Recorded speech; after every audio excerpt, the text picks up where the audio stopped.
Letter stamps बनाते हुए इस बात का ख्याल रखना है कि हमेशा स्टेम्प्स में जो लेटर आप काट रहे हैं वो लेटर उल्टा काटना है।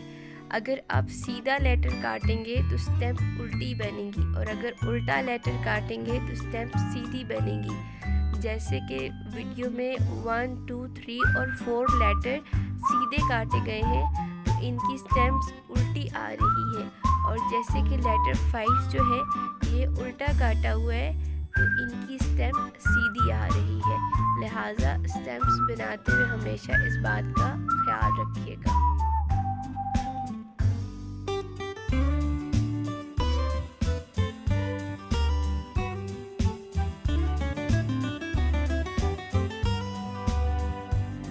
लेटर 5 जो है ये उल्टा काटा हुआ है तो इनकी स्टेम्प सीधी आ रही है। लिहाजा स्टेम्प्स बनाते हुए हमेशा इस बात का ख्याल रखिएगा।